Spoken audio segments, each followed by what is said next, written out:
I'm John Everett with Zurn Industries. Today I'd like to talk to you about recommissioning the Model 375 for the irrigation season. Now, to make you familiarized with what we've done here, we had a previous video showing you how to winterize a Model 375 for the irrigation system before we go into the winter season. What we've done is we've taken out the pressure vessel, the actual working components of the backflow preventer, and we installed what we call the BOF, or the blowout flush fitting. Now, in that previous video, we used the blowout flush fitting to attach an air line to it and to blow out the irrigation system. In other words, we're trying to evacuate all the water out of the entire irrigation system so we don't have freeze damage. But now, as we're approaching spring, we're going to have to recommission this valve, get it put back together, and get it tested so that it will prevent backflow. Now, to start off, what we're going to do is we're going to simply attach a garden hose to our blowout flush fitting.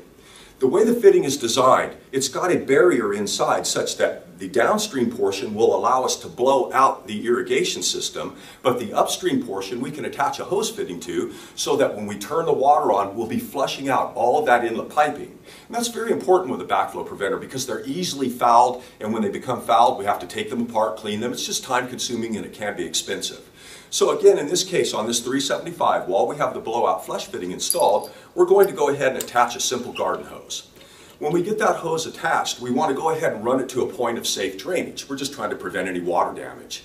Now at this juncture, what I'm going to do, I'm going to simply take my key and I'm going to turn on my supply line. And as I turn on the supply water, it's going to be flushing all of the inlet piping to the backflow preventer out. It's going to evacuate that water and any potential debris to a point of safe drainage.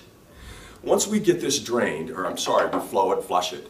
When you think you're done, let it flush a little bit longer. We're trying to pick up all that sand, any particles, anything that may be laying in the line, again, that could foul our backflow preventer and cause us to have to take it apart. Once we feel confident that we flushed all the inlet lines out, we can go ahead and shut off the inlet ball valve to our backflow preventer, and we can remove our garden hose. Once we get our garden hose removed, we simply want to take a Phillips screwdriver and remove the two stainless steel screws in what we call the wedge. The wedge is what holds this blowout flush fitting in place for the winter. Again, I'm going to remove these two Phillips screws, pull out the wedge, and I simply slide out my blowout flush fitting. Now I'm going to set this aside. I want to hang on to this. I'm going to need it next year when I winterize my backflow preventer and my irrigation system again. So we're going to set this aside, put it in the garage for the summer. Now, when we did the blowout at the beginning of the winter season, we took our pressure vessel and I put it in a plastic bag just to keep it clean for the winter. I'm going to simply take that out, and on either end of my pressure vessel, I've got O-rings. It's good practice before we reinstall this pressure vessel to lightly lubricate these O-rings, and I have done so. We want to make sure that they go into either end of the pressure vessel, and we simply slide the pressure vessel back into place, into position. Once I get it in, I'm going to go ahead and take my wedge and put it back into position, and that's what holds the pressure vessel back into position. Tighten up my Allen screws, my Phillips screws, and we don't want to over tighten these. If we over tighten these two screws, it can cause the sleeve internally to list a little bit and we may get some leakage. So basically, once we tighten them up finger tight, I'd say give them about a half a turn, and that's more than adequate.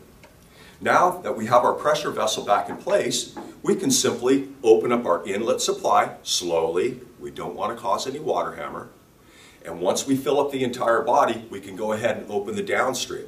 And we want to just crack that and slowly fill our entire irrigation system.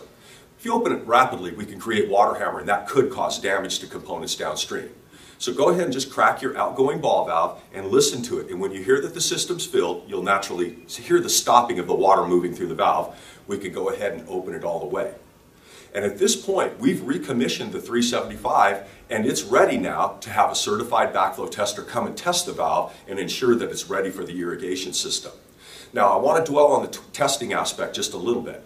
It's imperative that we test backflow preventers. For them to function correctly, a certified tester will come out and he will use his measuring equipment to make sure that the valve is actually doing the job that it's supposed to do, and that is to prevent backflow.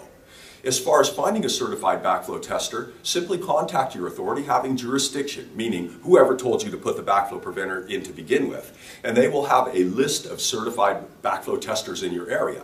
You contact a tester, he'll come out, hook up to the valve for a nominal fee, test it, and make sure that it's working correctly. At that point in time, once it's working correctly, you're ready to go. You can fire your irrigation system back up, everything's good to go. We're ready for another season. Now, going back to this blowout flush fitting, for those of you that don't have the model, do have the Model 375, if you don't have a blowout flush fitting, I strongly suggest that you procure one. Again, it makes it so simple to blow out the irrigation system when the winter approaches, and again, to flush out the incoming piping when we get ready to recommission the valve for the spring. I want to thank you for watching this video. If you enjoyed this video, please subscribe to our One Zern YouTube channel. For more product information or to speak to a customer care representative, please visit our website at zern.com.